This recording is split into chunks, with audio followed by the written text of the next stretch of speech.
So this last unit is about friction. We'll start with everyday forces. So we typically use mass when we're talking about the size of something. In physics, we can also use weight. So weight is not the same thing as mass. Weight is a magnitude of the force of gravity acting on an object.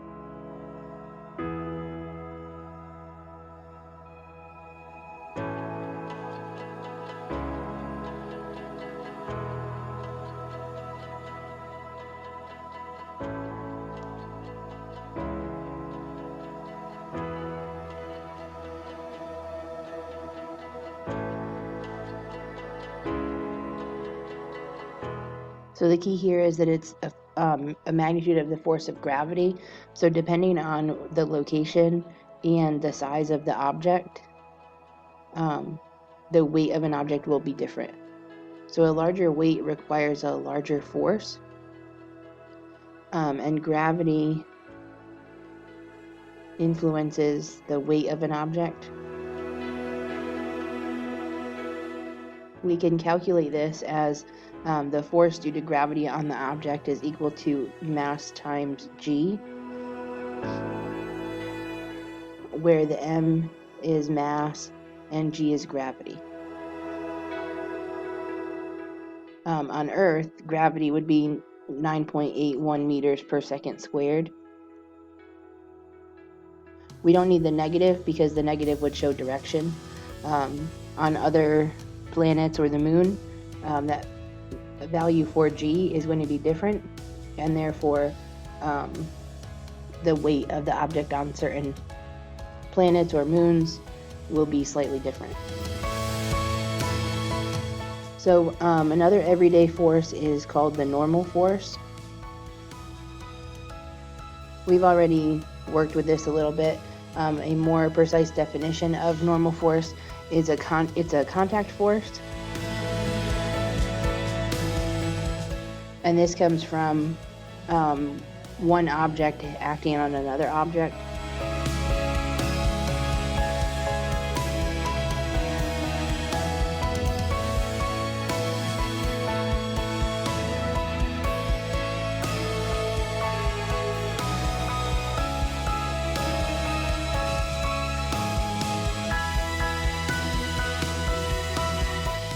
The definition does include this piece about a perpendicular direction. I'll go over that in a second.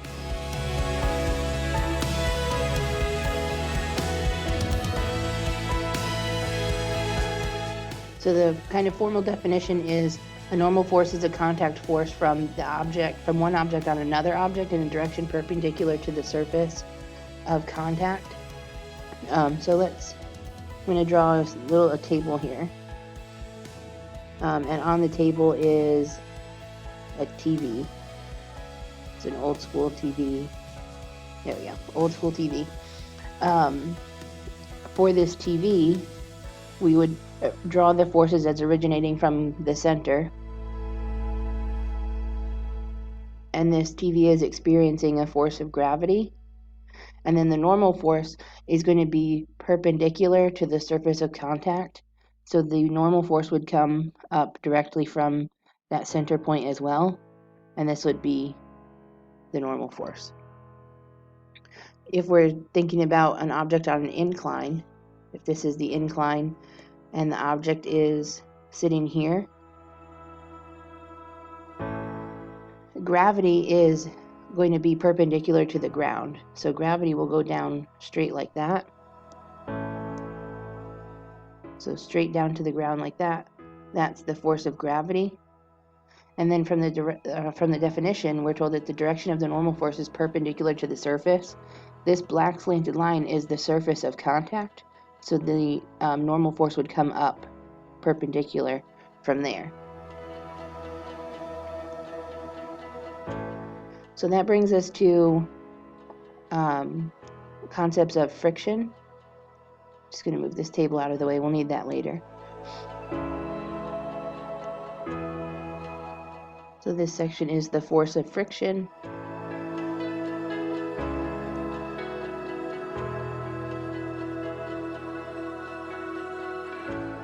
So friction opposes applied forces.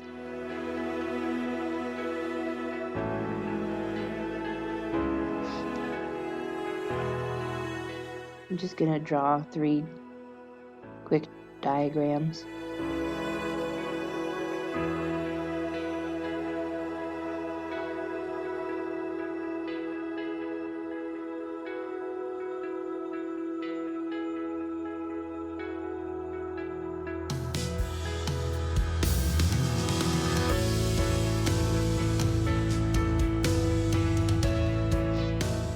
Okay, so in these diagrams,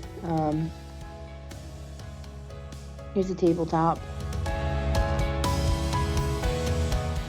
and there's an object sitting on the tabletop. The first object is in equilibrium, so we'll say there are no forces acting on it, it's in equilibrium. Technically there are forces acting on it. We would have the force of gravity and the normal force. But they're balanced, so we'll say that it's in equilibrium, it's not moving. In the second scenario, the forces acting on it still include the force of gravity and the normal force. But let's imagine that we have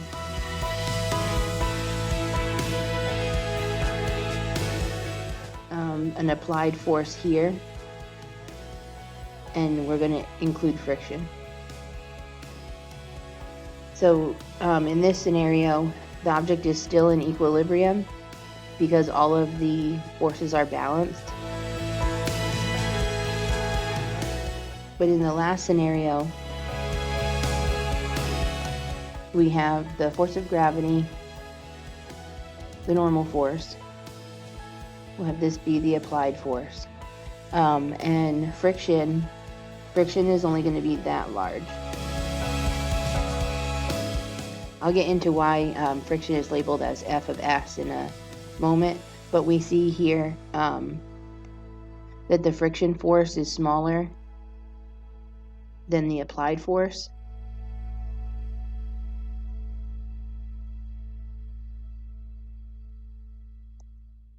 And this would mean that there's movement.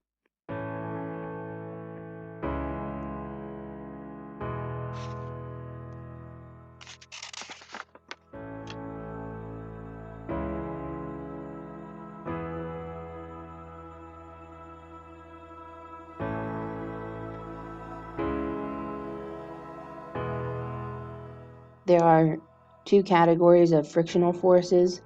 One of them is static friction.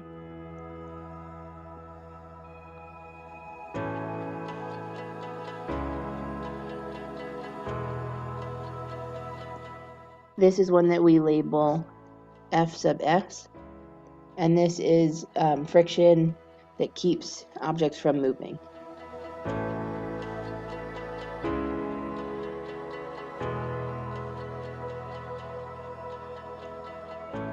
So in order to get any object moving, you have to overcome static friction.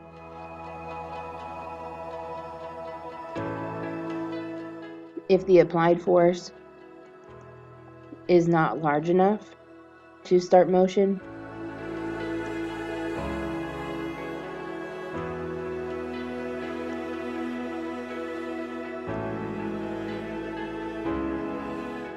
this would mean that the static friction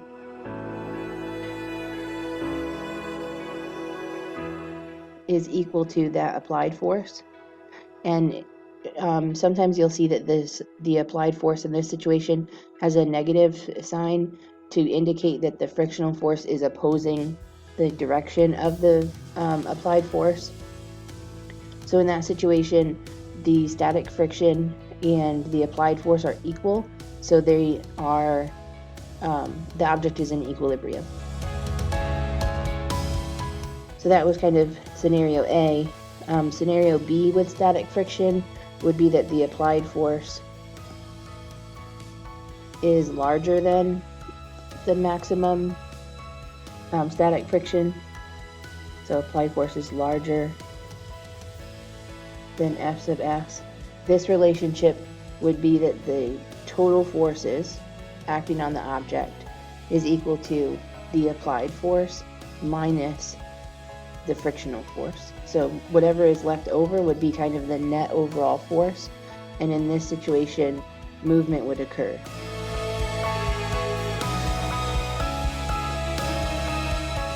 So as soon as the object starts moving, it then has kinetic friction. So it has static friction when it's not moving, and then when it starts moving, it experiences kinetic friction, which is F sub k. And this is a force of friction exerted on a moving object.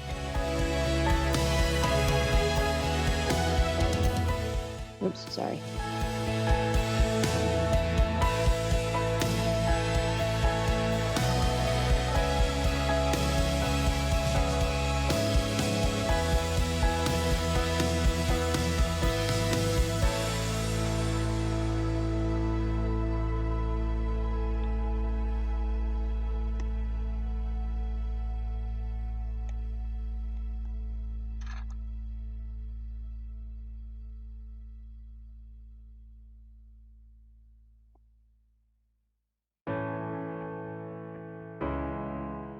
So once the object starts moving, the equation here for static friction kind of gets switched around to be about kinetic friction. So we end up with the total sum of forces acting on the object is equal to the applied force minus the frictional force. And friction in itself depends on the type of surface. So kinetic friction will depend on the way that the two objects are related in terms of their surfaces.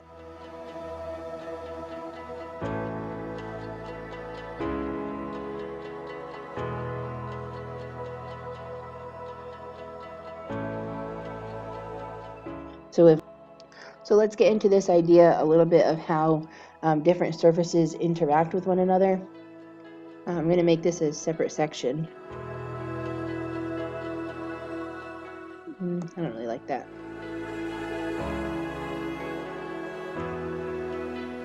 So properties, I'm going to just make this bigger. Properties of surfaces and how that relates to friction.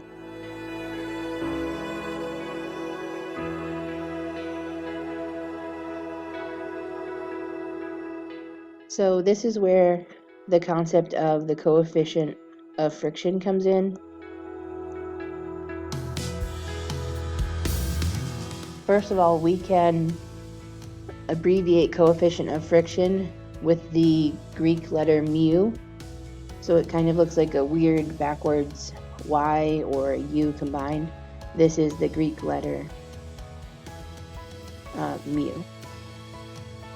So the coefficient of friction is a ratio of the force of friction between two objects.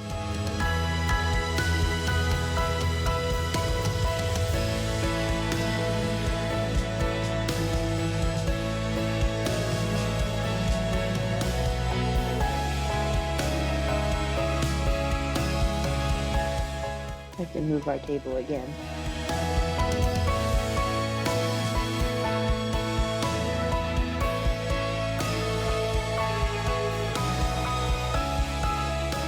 So there are two equations for coefficient of friction, which will be helpful for you.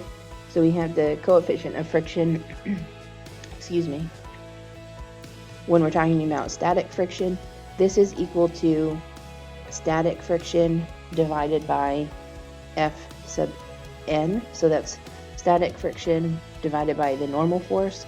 And we also have the coefficient of friction for kinetic friction, which is kinetic friction divided by the normal force.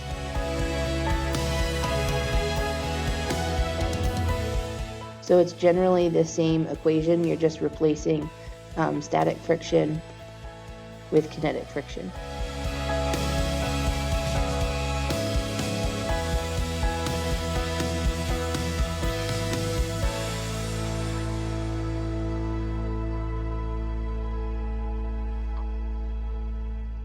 So this is where the table comes in that I have continually moved.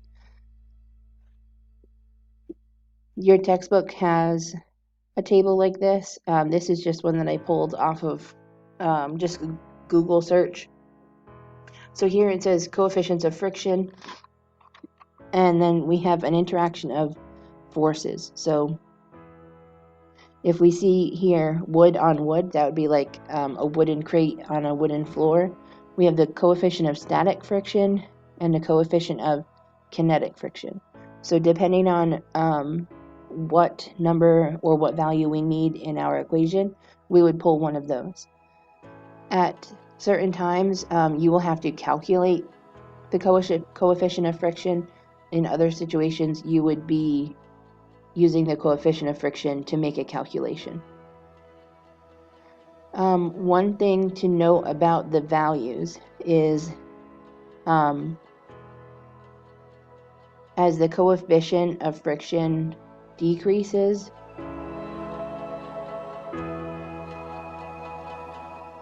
objects move more easily.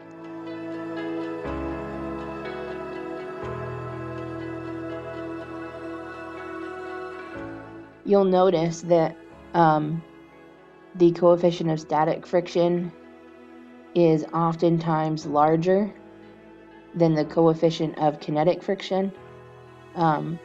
So we have wood on wood, the static friction is larger, metal on metal, it's larger, steel on steel, rubber on dry concrete, rubber on wet concrete. Most of the time I shouldn't say most of the time, but many times you'll see that the coefficient of static friction is larger than the coefficient of kinetic friction. This means, I forgot ice on ice. This means that it takes a lot of energy to overcome static friction, but then once the object is moving, since the kinetic friction is lower, it will actually take less energy to keep it moving, and that has to do with momentum and inertia. So those are other concepts that are related. At this point, I don't want to continue to take up too much time with notes. I think we'll go back and just work with some of these equations on a few practice problems, and then depending on how in-person classes go, I'll make a plan for upcoming lectures and then whatever is going to happen when we go fully remote.